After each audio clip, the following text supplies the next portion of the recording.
Hello. Hello. Is it me you're looking for? Is it me you're looking for? There you are. See it in your eyes. That's not bad for Serious such a falsetto. hard. Welcome to the Honest Designers Show, your transparent look into life as a modern designer. My name's Tom Ross, and I'm the founder at designcuts.com. And this week I'm joined by my fellow Brit and hand lettering expert, Ian Barnard, American retro design expert, Dustin Lee, and the incredibly talented South African illustrator, Lisa Glantz. This week we talk about how to create and sell successful digital products. All four of us have a ton of experience doing this, and we break down the actual steps it takes to brainstorm, build, and then successfully sell a hit digital product. This is a great discussion with plenty of action points, so without further ado, let's get into the show.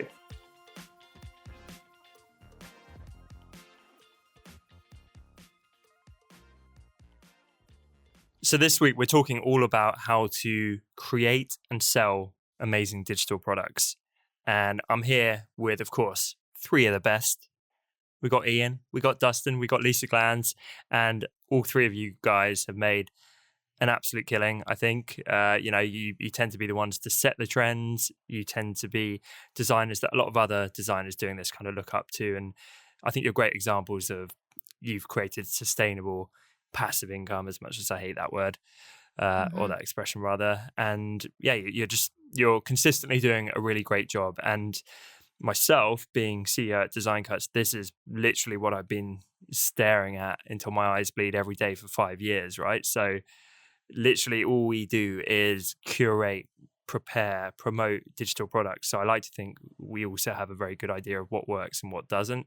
And I would say that out of pretty much everyone we work with, you three are great examples where you just seem to nail it every time. With a lot of other people, there can be more hand-holding, but in your case, it's always like, yep, there you go. That's another great product. Like, nothing else required.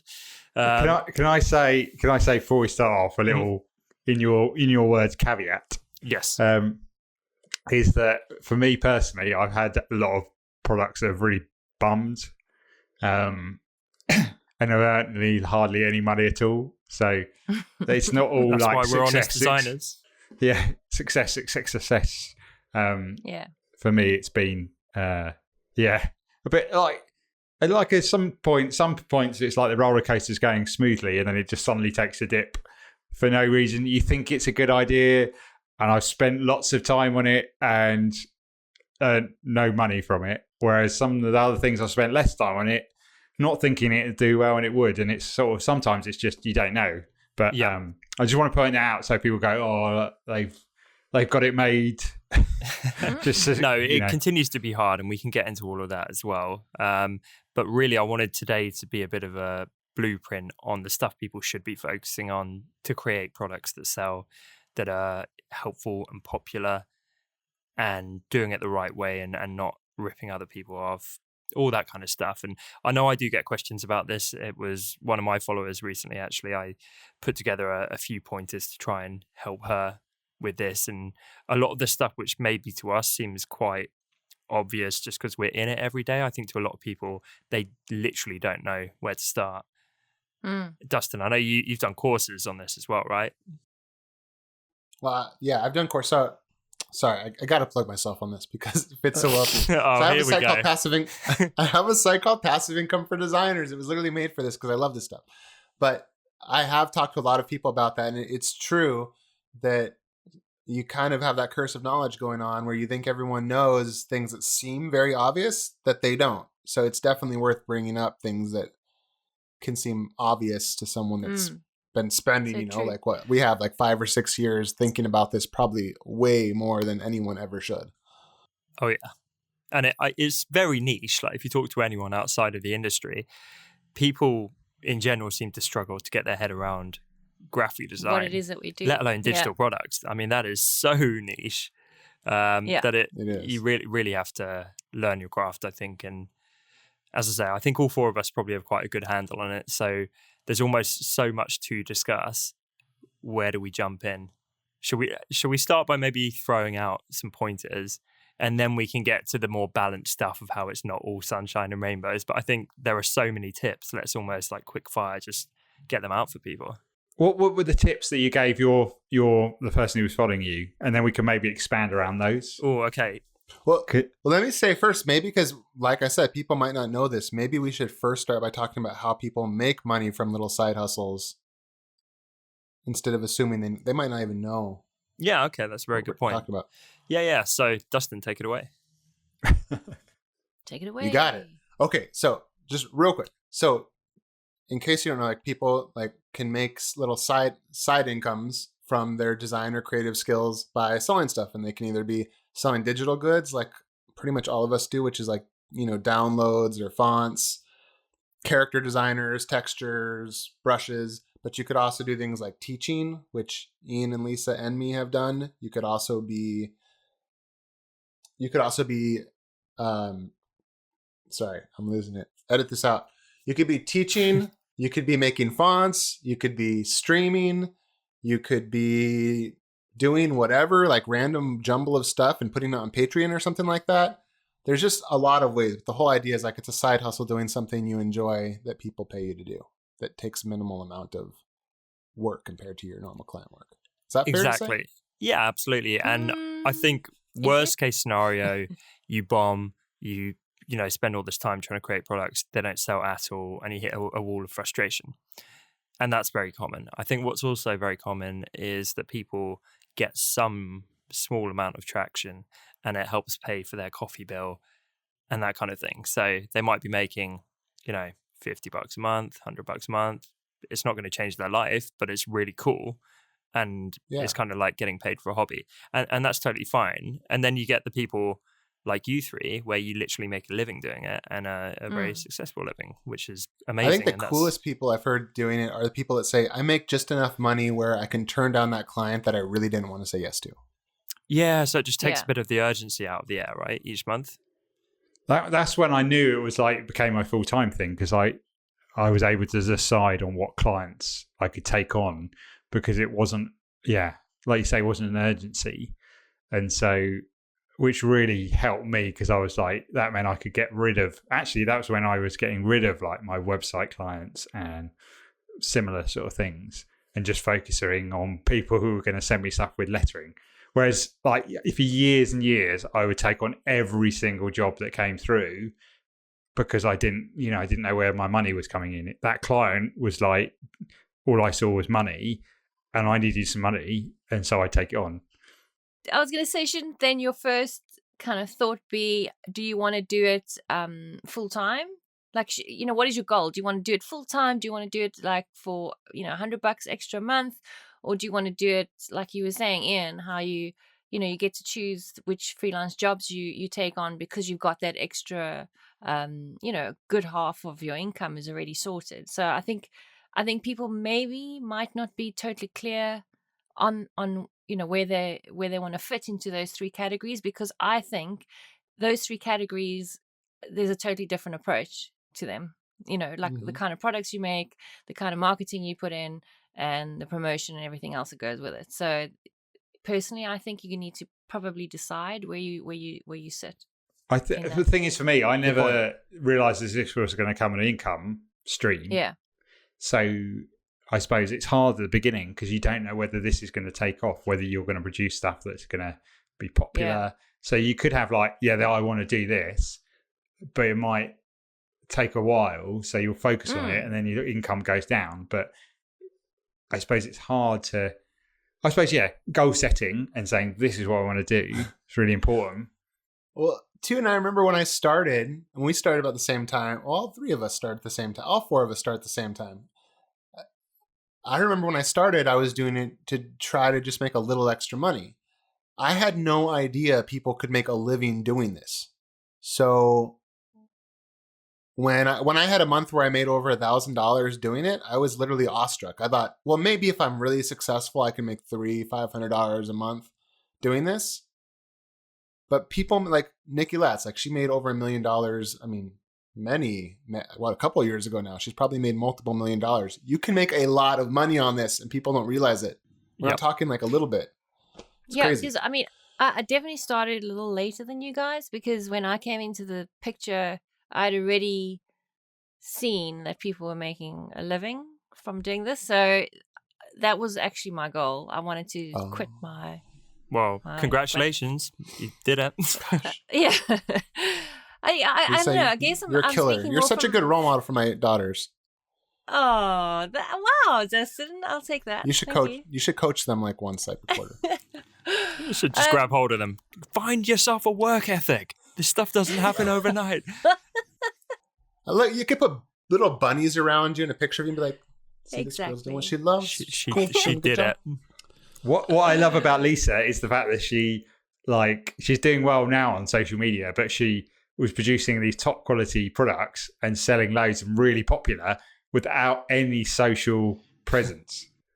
And I was I'm like, still and terrible at there was social me presence. day in, day out building my audience, and I still wasn't like anywhere near her. Yeah, So it's weird. And I think the message there is there's a lot of different ways to get there. But should we start drilling into the fundamentals of the actual product itself? And Dustin, I know you mentioned courses and so on, but let's think digital products in terms of the kind of stuff that we all do, just to get the ball rolling. So great idea. Ian, I think you wanted to hear my list, right? your pointers. My pointers. Let me see if it's still on my Instagram story. While you're doing that, I was just thinking that one of the things that is like the thing that I start with all the time is coming up with the ideas. And actually, those ideas don't just come from me. I sit down at the desk and get my pad out or whatever and just start making a product. It comes from me like playing around, whether it's like playing around in Illustrator or Photoshop or Procreate. And it's actually from like me doing tutorials, like, you know, other people's tutorials and finding out how things are made. And I might stumble upon something, or how can actually this can be turned into a product that can help other people to achieve it. So a lot of what I've done is based on, okay, there's this cool effect. Like one of them was like putting type and flowers together. Those sort of posters that were quite popular on Pinterest. And so I was like, okay, what I think is that there's going to be designers that really struggle to do that themselves. It's not an easy thing to do in Photoshop. So what if I put together a product so that all they needed to do was just, you know, select the flowers, put them together, the type, and it's done for them. And that's a lot of the basis to my products. It's just, here's a cool effect. Let me break it down, turn it into a product that anyone can use with like little or no Photoshop experience or other. You are so good at that. And I remember when we were more direct competitors. So for people that most people probably know this, but early on, Ian was Vintage Design Co. and I was Retro Supply Co. And it was like each week was a move in a game where like we took a swipe at each other. At least that's how it felt to me, because we were doing such similar stuff. And so as secret product intelligence, I would buy your products secretly and try them out. And I would always be like, this guy is so good at making these products so like clean and easy to use. You're excellent at making things just so fun, easy, and simple to use. That is all. I think it comes from the fact that I need things to be clean and simple to use. And easy. Otherwise, I just like, no, I can't do it. I go off and, you know, because I think it comes down to anything. It should never be convoluted or hard to use. If I get something and it's hard to do, my interest just goes, and I have no. I look at my son, and he's like a duplicate of me, where if he picks it up and he can do it straight away, he will then go, you know, full steam ahead into whatever that is, whether it's a sport or a puzzle or a computer game. But if there's that labor at the beginning where it doesn't need to be, it instantly makes it actually is the reward worth the input? Okay, so let's start at quite an obvious point for a lot of people. Okay, I'm a designer and I want to create a digital product. How do I know what to create? I think that's the biggest question that I certainly get. Yes. Where do I start? How do I come up with a product idea? Well, I think people make the mistake by asking what must I create instead of who's my audience, because if you know who your audience is and who you're designing or creating for, I think What the if you don't have an product audience kind of, yet?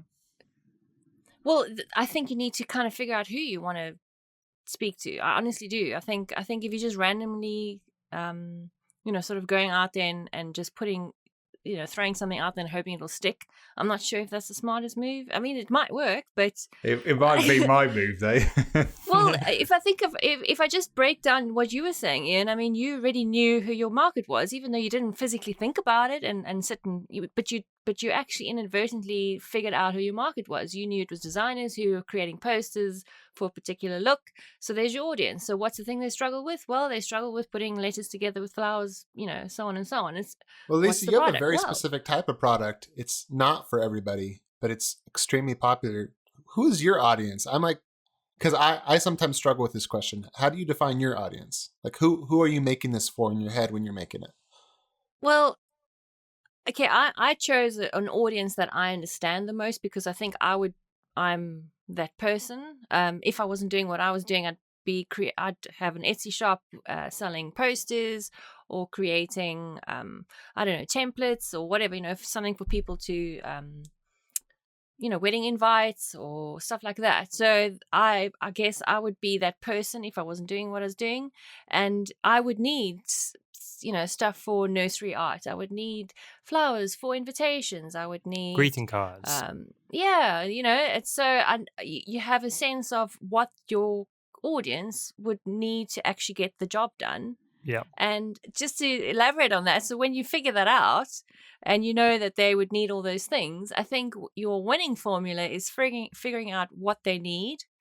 And then, so it's a kind of a pain point. It's what the marketing people call a pain point. And then you add your own unique spin on it. And if you can put those two together, I reckon you have a pretty good product. Actually, that sums up my best-selling product. But the pain point came from my pain point.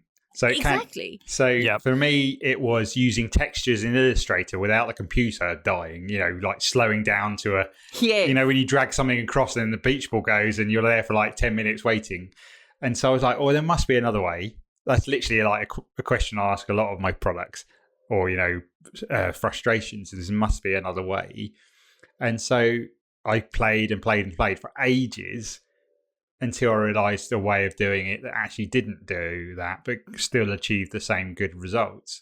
And I think that's a lot of just, think about the things that you may struggle with, because there's, other people might struggle with that as well. And you can always put, Absolutely. I was just gonna say we did the exact same thing. Illustrator kept crashing with these textures. I realized, these original texture packs will make things crash sometimes, and so we kept messing around and eventually made a pack of This is the diet texture pack. Yeah, the diet texture pack, which is like these essentially bitmap TIFFs, and so when you put them in, you can just click a color, and they tend to some people will say, it still makes it crash for me, but for me and most people, it's very simple and easy. And it solved my problem. But to go back to your to what you were saying, Lisa, you were mentioning you're making products for you, but I always get the impression with yours, like I think to myself, if I was making an Etsy shop, I would buy Lisa's packs nonstop because I don't have to be a good artist. I can get this. I can make totally custom characters. Yeah, they're her style, but I can totally build out my own little world on my own preferences based on her packs. So is it fair to say that when you make yours, you think to yourself, I'm making this for beginner and intermediate people that are more interested in selling products than they are in learning to illustrate? Like, I know you have a lot of fans that illustrate, but I always get the impression that you're making it more for people that they are not illustrators. They're people that want to make I would products. say that you guys service the illustrators kind of like world, the designers and illustrators, and I service the people who are actually creating end products, if I can call it that. Yeah, that I they totally sell. agree, and we've seen that with your guys' products. Yeah. So it's you see, that's exactly, that's my aim. Like, every time not all my products are like this, but when I do like the creators, like the critter creator and the portrait creator, that's my aim. I want to give somebody a tool that literally doesn't have to pick up a pencil to make anything, and they can spit out like their own creation that they're proud of, and is unique, and they made it themselves, and so on and so on. So neat. I kind of want to use this episode selfishly to pick your guys' brains about a product we have in development to see how you think we can make it better as like a public case study as well. But I found my Instagram list, Ian, and point number 1 was create a product that helps people. So basically what we've been talking about, although you added the very good caveat of figure out who those people are. So step 1 would be, who is your product going to be serving and what is the pain point? Are we all agreed on that? Yep. Yeah, definitely. Perfect. So number 2, I've got create it around something you're passionate about first and foremost. Don't just go for sales and chasing trends. Make sure it's something that you actually want to create. Yes. Lisa, I feel like you're a good person on this one because you've had this on some of our collaborations. Yeah, I just think that people, I mean, look, it can work if you just follow the sheep, the pack, whatever. But I don't think it's sustainable for your business, because eventually you're going to want to stand out, and the only way to stand out is that whole purple cow thing that we've discussed 1,000 times. What, you've got to be unique, and you've got to feel like totally in love with it, because if you're not loving it, then your customers can sense that, and if they sense that you're just churning it out to make money, I don't think that that's sustainable. I also don't think that eventually you'll run out of steam. I think it's so important. I think a lot of people too, in fact, I noticed a lot of people miss out on this, is people are not realistic about what they are truly good at. So when I think about what will sell, you have to think, what do people want? I'm trying to make a Venn diagram with my fingers, but it's not working. What do people want? What do people want, right? Yeah. And then what do I like doing that I'm actually legitimately better at than most people are good at? Maybe not best at, good at is a better word to say. And that overlap is where you need to do it, because sometimes people want to do something where they're just not very good at it. And as a result, it bombs, even though they love it and it fits with it just doesn't compete. That's a good point. It's never been busier, right? The whole competitive side of this. Wow, no. There's so many people doing it. And crazy. So if you're going to be like, oh, I want to sell digital products and I'm going to go sell a floral pack with watercolor flowers because everyone else seems to be doing really well with that, you pretty much don't stand a chance. Well, like people will put up scripts.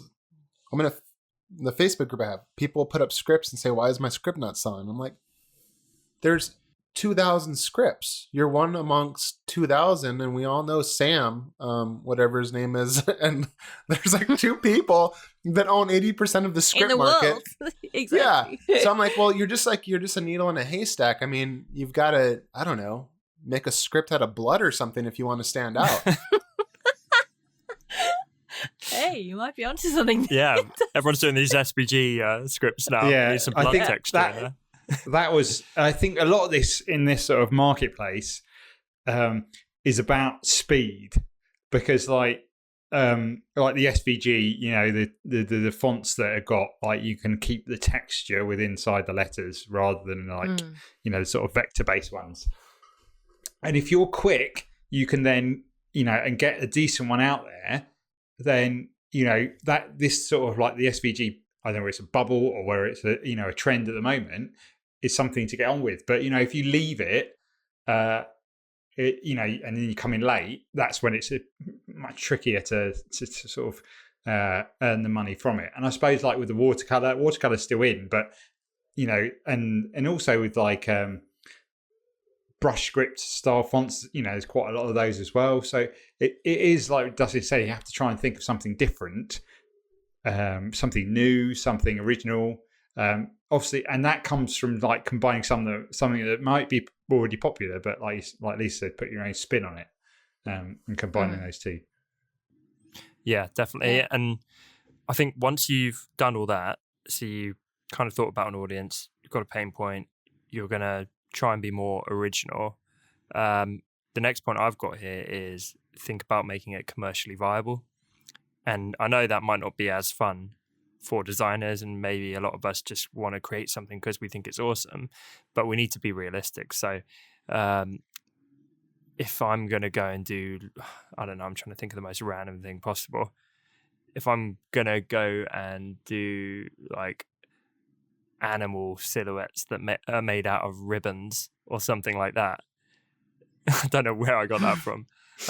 Maybe And it's going to take you like 100 hours. Yeah, exactly. Like maybe I Yeah. love animals and I love collecting. Some people are going to turn the podcast off right then and start making that. Yeah, That's a good idea. So if I thought, well, my audience is going to be ribbon enthusiasts and people who like animals like me, and I love both those things, and I'm really enthusiastic, and it's not chasing a trend, it's kind of could be setting one, so it's kind of tick so far. But then you get to the commercially viable bit, and it's like how many people are actually going to buy that, because it's so incredibly specific. Like probably hardly any. And I think that's a key part that a lot of people ignore. You need to really think not just who's going to buy it, but how many. Yeah. Absolutely. Can I share something that's fits perfectly with this? Yeah. We released a font called Solid 70. I invested so much time, so much effort into getting this font done. This I know the was one a you font mean. that was, it was made by Scott Fuller. It was a collaboration together. I was so excited about it. And I mean, we printed out posters. We literally had screen printers make real posters to send out to people to promote it. It's a beautiful font, but it's so specific. I mean, it's this like kind of interlocking multiple lines. We released that thing and it was crickets. And it wasn't because it was a bad product, but I polled people and I asked them, why aren't you guys buying this thing? It's neato, guys, you know? Yeah. And like people were like, I need to have a specific reason. So it's that same thing as you're saying with ribbon animals. It's like, unless you're doing birthday parties with barnyard animals with a ribbon theme, it doesn't matter how well you make those barnyard ribbon animals. Yeah. That actually is a perfect example, because I think you talked to me about us running that at some point, and we had to say no for the same reason. It's for exactly the same reason. And why that is such a perfect example is you couldn't have done a better job. So it's like it's coming from a strong brand. You've got an existing audience. You've teamed up with a notable designer. The quality of the product is great. The previews look stunning. Like everything on paper there is right, but it is just not commercially viable because it's too niche. Yeah. Nailed it. But you know, just having said that, like some of my packs that I absolutely love that are not my best sellers at all. I'm still proud of them and I still love them and they still bring me joy and I'm glad I made them. So I still think you need to, I mean, obviously if every single one of them are getting you the results that Dustin just discussed, that's not a bad idea. That's not good at all. But I think every now and then you're going to have those. You're going to have those products that aren't going to be as great. I think your hypothesis might be wrong. So quite often people think it will be a great seller and then it isn't. Yeah. And it's only hindsight's a wonderful thing. So it's like, oh, actually, looking back at it, I can see the reason why. And quite often you'll get caught up in the enthusiasm of just wanting to make the thing. Totally. And that's great. And you don't want to kill that. So you need a balance. Yeah. You don't want to be all about commercial viability but have no creativity. You literally need both. Exactly. You need the Venn diagram going on. Yes. Sometimes because I look at it and there's some that did not do well, but I think they are so neat, just like you're saying, Tom. And I say those stay up. And oftentimes I put them up in places that are prominent in newsletters at different places, knowing they won't do well. But I know they represent what I think we're all about, what I think is neat. Yes, so I'm like, what you might not buy this, but when you look at it, I hope it makes you realize this is the kind of interesting thing we'll do. Yes. You know what I mean? Like it's almost like it's like a totem or something like that for your brand. I totally get that, Dustin. Yeah. It's kind of like, it's almost like advertising and marketing in a way kind of thing, because it's giving a sense of your personality as a company, which is... I completely agree, although I think for the average listener, they're literally trying to make money from this and they're getting frustrated they can't make anything. So you're in a position of, oh, I can do this as a brand building exercise showing creative flair. They're like, I just need to sell some copies of this to put food on the table. But I mean, like we did it to try to make money. I just mean like after the fact, a positive way to think of it if you're proud of it is to say, hey, this is a building block in some way. It just happens it doesn't turn into money. Yes. But don't make stuff that no one wants to buy just because. That's a really bad business model. Like don't give up just because it and bombed. So, and yeah, I would definitely say realize there's going to be ups and downs, and you guys are a living example of that. Even the greats have products that bomb, and that's perfectly normal. You can't. It's like a band. You can't have every single song as a number one hit single, right? Unless you're Ed Unless you're Sheeran. the Beatles. Yeah, I know. Oh, that guy. Honestly, unrelenting. So while we're on the point of commercial viability, what can we do to try and see if something is going to be commercially viable? I would say one tip would be look for people who have a clear interest in that thing, even if it isn't necessarily to do with digital products or Photoshop or Illustrator or anything like that. So if there's a lot of designers who seem to be obsessing over a certain trend of design and there's no product fitting that yet, that could be a good indicator. Because that way you're not copying someone and going, well, their product's selling really well, so I'm going to create a similar one, because that's chasing trends again. But you are saying, well, everyone seems to be enjoying flowers over text like Ian did. Therefore, I'm going to go build the product on the back of that trend. What you need to do, actually, what a good way is Instagram, using the hashtags to sort of narrow down into what people are looking at and what's popular. But also looking at the comments, because you'll see people who say, "Oh, how do you do this?" Or That's a good tip. and what happens is that people who don't know about building audience don't respond to it. Like you, Tom, you used to respond to every single comment, whereas a lot of designers who produce some really good work don't respond, and so that's your opportunity to get in there where they. Because like some, like we talk about, it's really good to share your process because it builds trust and so on. Like some people just don't want to share their process because they think, I won't get any work and stuff like that. And so people will ask, how did you create this, effect you've got on your lettering or whatever that may be? Yeah. If they don't respond, then you think, okay, I'm going to figure that out. So what you then do is you go on Google, you search for how to create this sort of effect. You ask on like the Adobe forum if it's would you say YouTube as well? YouTube, yeah, anything where you can search and find a tutorial really, or like say on a forum asking how do you create this, so they someone else might be able to link you to where that may be, and then once you find it, you can then go, okay, how can I put this into a product, or will it, because sometimes. There's been a lot of things where I thought of an idea, I saw someone using an effect, went and try and make it into a product, and it's just way too complicated, or it just can't be automated to make it easier. So I've just gone, okay, that's a no-go, and I leave it. And sometimes I've actually left it, and like half a year later, Adobe have updated Photoshop, and suddenly you can create it because they've included a new filter, they've included a new way of, like smart objects weren't always in there, which was the basis to me and Dustin's, collection of products for a whole year. Sure. So just innovating on that, yeah. Yeah, so sometimes it's just waiting for technology to sort of catch up with your idea, not knowing that that's what's going to happen. So some ideas you have to let marinate, that's the word. Yeah. Because, you have it and you get stuck. And you think, oh, okay, that's it. It's not going to happen. But sometimes it's about leaving it. And then you're like looking for something else and you stumble across a tutorial or a blog post. And you're like, hang on a minute. And then you go back to that old original idea and you go, okay. And it sort of links the two pieces together. And you suddenly, that light bulb moment goes off and you're like, oh, that's how you do it. And then you can create a product from that. So, and it also comes down also to reverse engineering. So going through the stages, working out how something's put together. So that's where the work comes in a lot of the time, is just trying to figure out how these things are put together.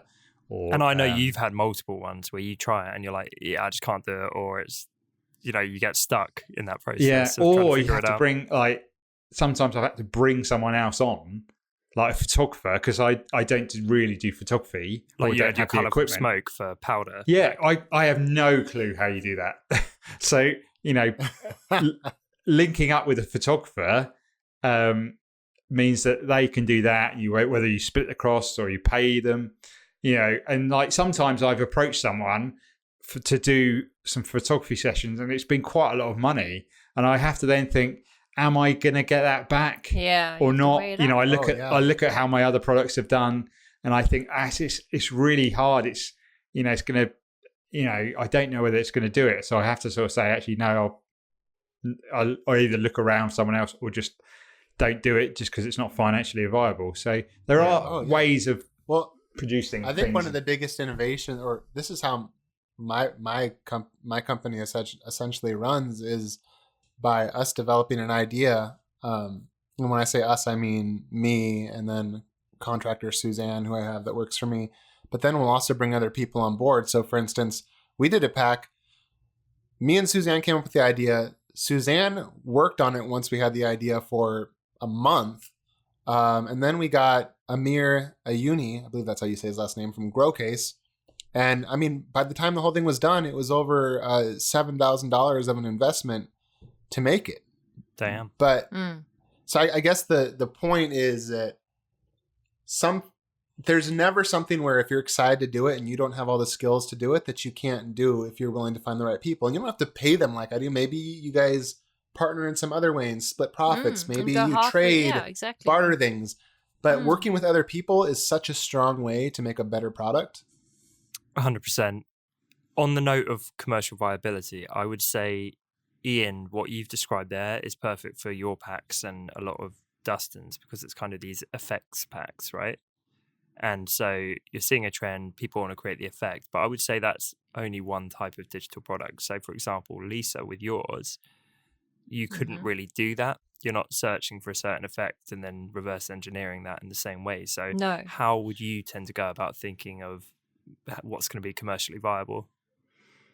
Well, I spend a lot of time on Pinterest and Etsy, actually. But you just, for me, I see what's trending or what's doing well, or what shop owners are using a lot of, to make their work.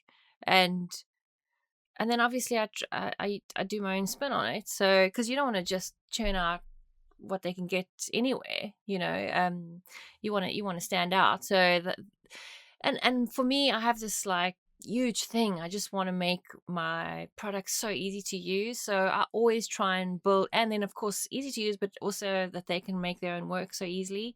So I always try and build this kind of thing into it that, it's just a couple of clicks and they've got a whole nother thing, Yep. Which, I mean, it does take a lot of my time. I mean, I'm busy working on a big one with you, Tom, and it's going to take me months. And I guess if somebody paid me for those hours, I don't know, it'd probably amount to thousands. I don't know. But the point is that it's the upfront effort, right? For the long-term payoff. Yeah, it's the upfront effort, but also it's that this particular product that I'm working on, I'm actually really excited about because me too. it's kind of like I don't know how to explain it. It's like the all coming together of all the stuff that I've learned over the years with my products and what people want. And I don't know, I could be totally deluded in thinking that people want this, but I just think that this is gonna tick so many boxes for people. So it's a lot of work, but I'm hoping it's worth it for the customer and myself, obviously. But yeah, I'm sure it will be. Quest. And there's always going to be that gamble when it comes to how commercially viable it is. I'm going to really try and push you guys here and also push myself to answer this question, because I do think it's a very big one for anyone interested in this. They're always thinking, how do I know what's going to sell? Especially if they've had a slew of products which haven't sold at all. They're like, what's the missing piece? Why do others sell and mine don't? Is there anything else we can really dig into? Actually, I'll tell you what. I've got kind of one which leads to my next point. Let me read this out. So, my next point on this is always ask, how can I make this product more valuable, more useful, or higher quality?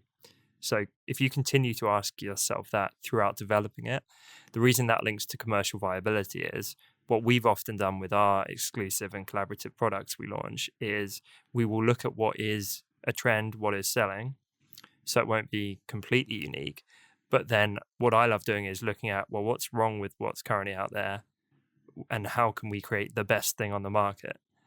And that's kind of how my brain works, and that's what excites me. So we did it with our greatest vintage pack of all time, did it with our complete watercolor toolkit, etc., where there were a lot of smaller disparate packs where there might be a few watercolor shapes here or a few watercolor textures or whatever it might be. Same with the vintage. And we wanted it to be like, if you're interested in this style, it kind of has everything you need.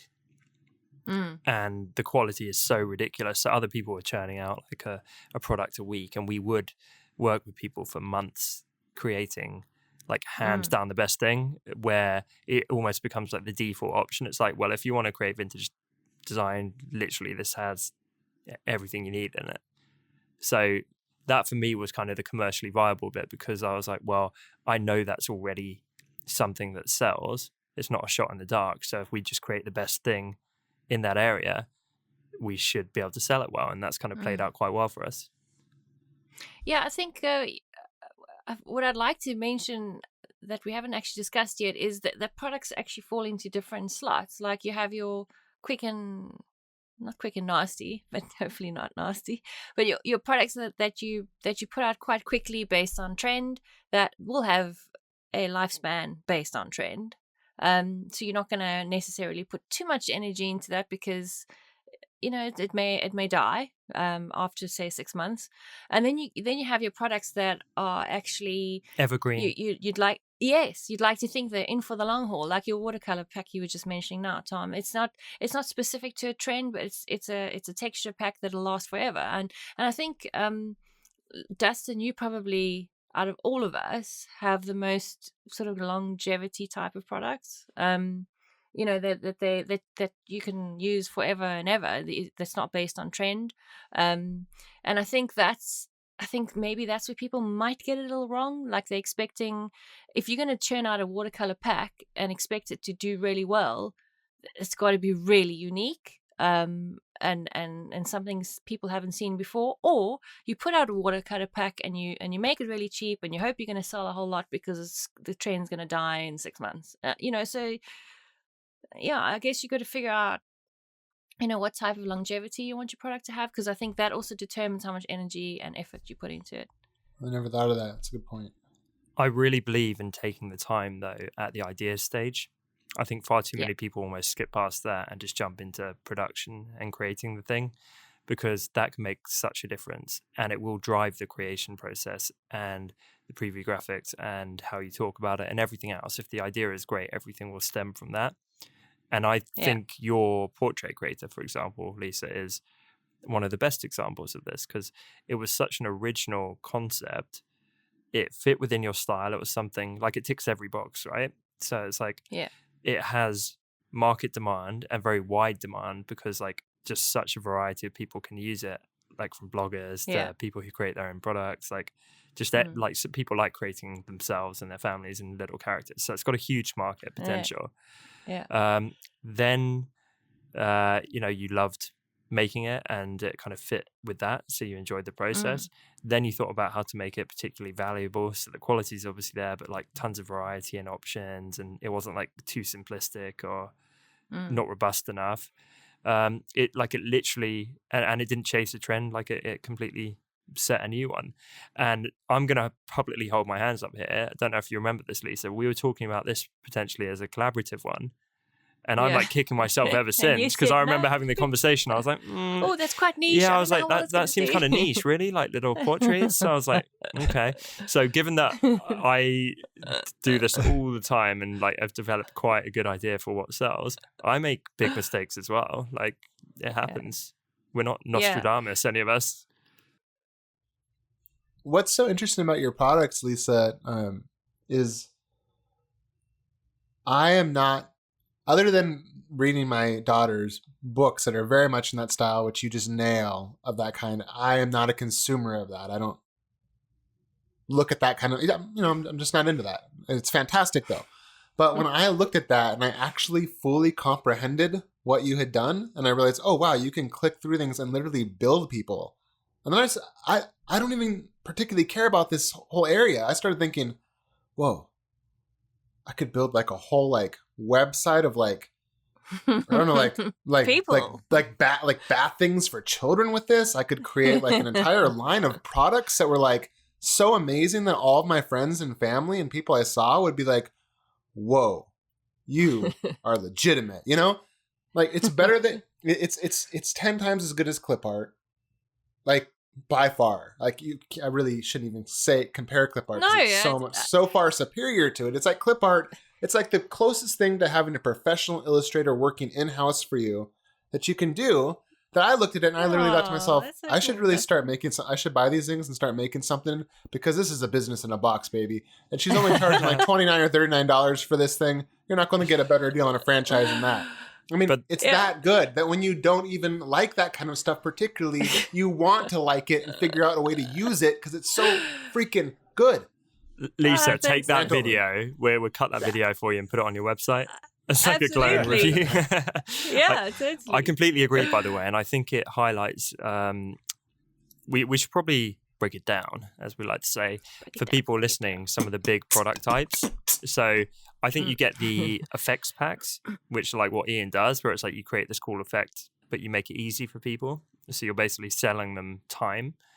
You get the building block packs, as we like to call them here, which are like yours, Lisa. So that's where, like Dustin says, it's kind of the clip art thing, but you're in control. So instead of just getting this rigid thing, which you have to use and it looks how it looks, you can customize it. You can drop in little building blocks, turn layers on and off, change colors. So you're kind of getting the professional outcome, but you still have the creative element. And I think that's very, very cool for people. And I would love to know actually where the inspiration from that pack came from. Was it kind of on the back of like your wreath creator and stuff like that, but you like apply that to people? Yeah. So when the wreath creator was the first kind of building pack that I created. And then I saw it's what you were saying earlier on, Ian, about ideas marinating. I saw on Etsy there was a trend to do, portraits, family portraits, and the first thing I thought was like, oh, wouldn't it be cool to like somehow like people can actually like, build their own portraits, like customize them. And I mean, the idea was so far-fetched at that stage. I just couldn't see how I could get it to happen. And for about 6 months, I tried things and played around and nothing was working. And so it was like a little bit of this, a little bit of that. And then eventually I just realized I'm doing it wrong and came up with a whole nother way of approaching it. And it just grew from there. And the thing is that because that product, what I was saying earlier on about products that have this longevity, and it's worth the time that you invest in them because you're hoping that they'll last forever. And so all those man hours, I mean, I've literally spent years on that product, and it's served me well, as it, I'm hoping served my customers well. And I only sell it for $39, so it sounds like nothing for the time that I've put in, but obviously you're hoping for numbers rather than selling one for however many thousands. But yeah, there's a good example of it's worth putting in the effort if it has the longevity, because it'll pay off. Absolutely. So the person I was trying to give some of this advice to, I'm going to give them Instagram shout out. So it's Tanya, and her Instagram is Pininkie. I hope I'm saying that right. So it's like PININKIE. And are you guys able to bring this up super quick? Because I can tell she's struggling a little bit with where to go creating digital products. And I gave her some advice, but I would love us to try and give Tanya some value live on the show. And if you're listening, go follow her, because she's got these really cute illustrations. Like, it's really cool, but I want to try and give her some good direction on the product front. So it's Pininkie. So PININKIE. So yeah, she's got all of this. She seems to really enjoy doing this kind of colorful work. And I think she's got an Etsy shop, but it's got loads of really tiny packs in it, which I know is more the Etsy style. But it sounds like that's perhaps gone a little bit quiet. So it's, it's stuff like the cool, colorful patterns, like cute fruit. It's very like kawaii, as they say in Japan, like this kind of cutesy stuff. So is she hoping Sorry, go on. Sorry, so she's hoping to go into the digital world, like sell digital products. Is that what you're saying? Well, she is already. That's what I'm saying. She's selling this kind of stuff, but she's selling it on Etsy in these kind of broken up, quite small packs. And my first thought, I went through her Etsy and her Instagram and stuff, and she's got a lot of, she's got like the cute fruit with little faces and stuff. She's got like spacemen and all these kind of characters. And my thought was I would umbrella it all into a product that was kind of aimed at kids, or certainly aimed at parents of very young kids, because she's got all these like, kind of spacemen, cowboys, like princesses, this kind of stuff. And I thought, well, if I was a parent, I'd be buying it so I could create stuff for my kids very easily, whether it's like a birthday card or printables or something like that. Yeah. And I don't really know anyone kind of cornering that market. Like I can't think of it. Like no one springs to mind as like the kiddie design kind of person. Yeah, my first instinct is, although I'd have to do some research because I don't know this market at all, but I think there's quite a large teacher market out there. Yeah, That's what I was great. thinking. That's the first thing I think of when I look at her work. It's so, It'd be like an achievement board on a classroom wall. Yeah, exactly. It's almost like she'd do well selling stickers. To me, that looks like she'd do really, really well, in the whole sticker industry. And there's a lot of, there's a lot of people who approach me that sell, they want to sell stickers. And so I would do the whole sticker industry. I'd do planning, like the day planner type of industry. I'd do the teacher industry, and do things that obviously has to do some research, but I would do things that particular industry would need. So whether it's, I don't know, marking lists or, I've got no clue what that industry would want. But she definitely has that, as you said, that whole kids sort of angle. She does, fun. and it seems like because she's a bit lost at the minute, like she hasn't decided on a brand that she can really own.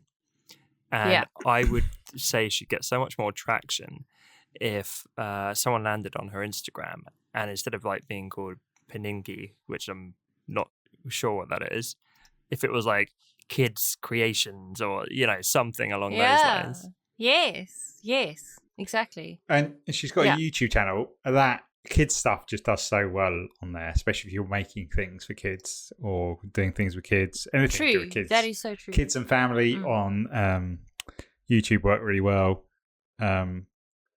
Is she based in the UK? Because there's like a site which my wife uses, and I know that other teachers use, or not my wife's a teacher, but other people who need resources like that. There's a website called Twinkle, I think, .com.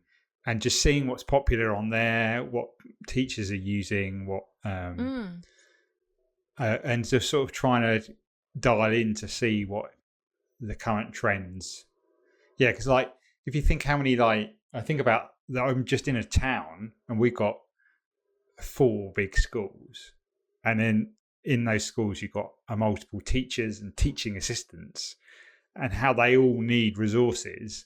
So, whether it's working in collaboration with the bigger websites that do resources for teachers, or setting up your own one, or I just thinking of finding the biggest audience that needs stuff in that sort of style. Sort of riffing off what you were saying, Lisa.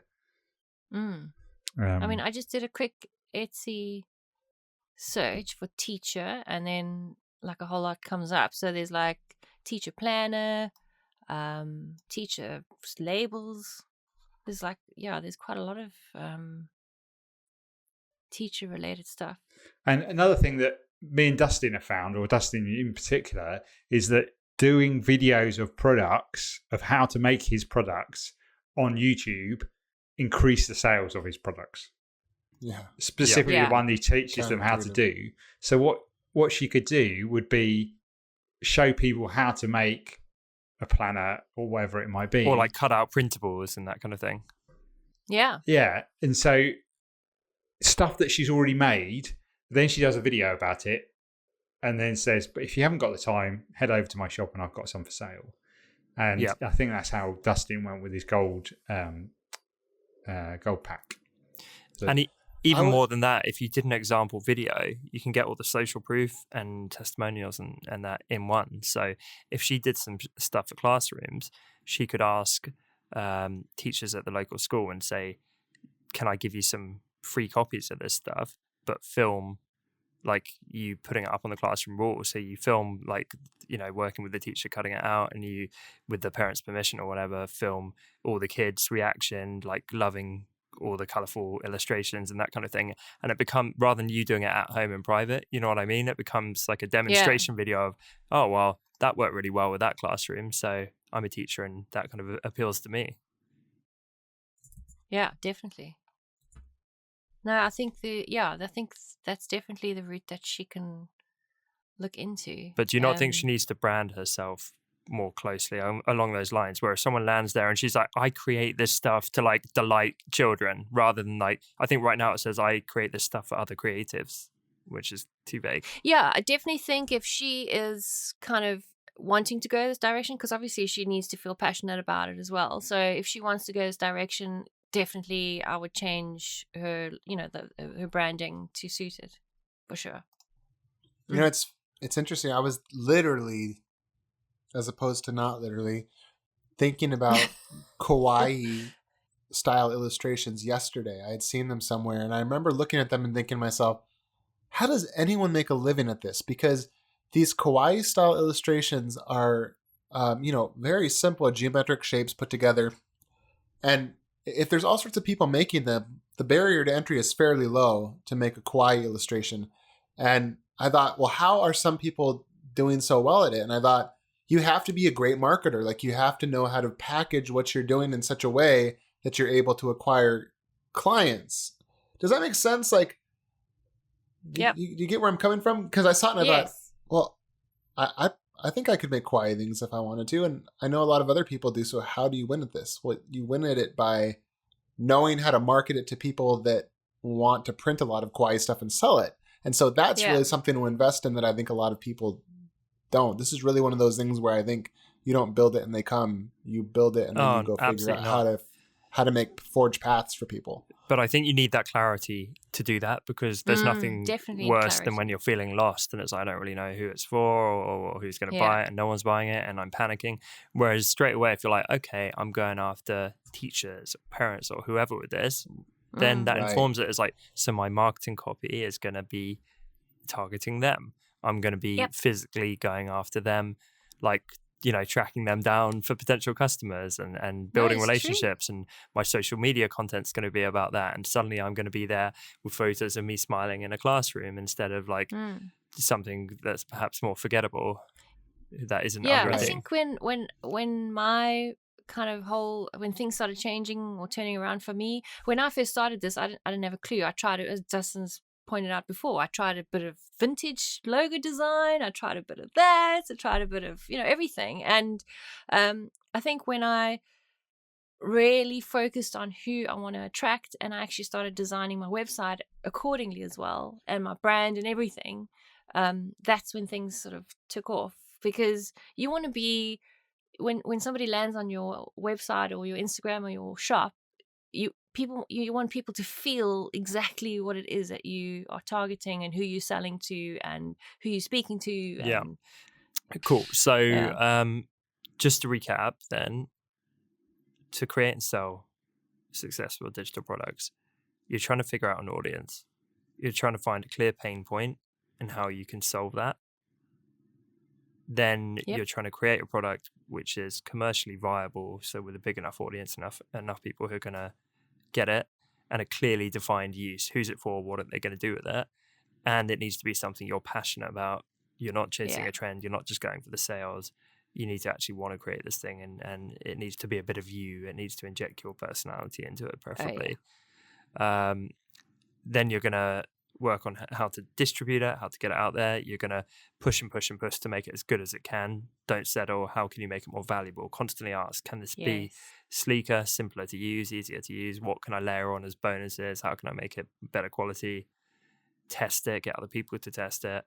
One thing we didn't touch on was previews and how you present it. Jeez, that's another 3 hour. Yeah, I would could say- be another episode. Should we? I don't know if we should spill this into another one because it's already a pretty long episode. We could combine it with something else, couldn't we? The preview. How to present your work? And also talking about instructions as well. That's a major thing. yeah. I'll tell you what. Should we do Yeah. round 2 of this? I think we do round 2 because I also think we need to touch more on there's nothing passive about passive income. I think All people right. are a little... That's a good I'll tell It'd you. be a title. disservice to not. It'd be a disservice to tack it on to the last. Yeah. Okay. 5 minutes. I'll tell you what. On that cliffhanger, then. We'll see y'all next time. In Yeah. part 2. Yeah. Stay part 2. tuned Stay tuned. for part 2. Bye. Thanks so much for listening to this week's episode. We hope that you're feeling inspired to go and create your own popular digital product and start earning some passive income in the future. As always, you can find full show notes over at honestdesigners.com or find us over on iTunes and Spotify by searching for The Honest Designers Show. And remember, we're now on social media too if you search for Honest Designers. If today's episode helped you, then it would mean the absolute world to us if you took just a moment to leave us a quick review over on iTunes, as this is one of the best ways for other designers to discover the show. Thanks again for tuning in, and we will see you next week right here on The Honest Designers Show.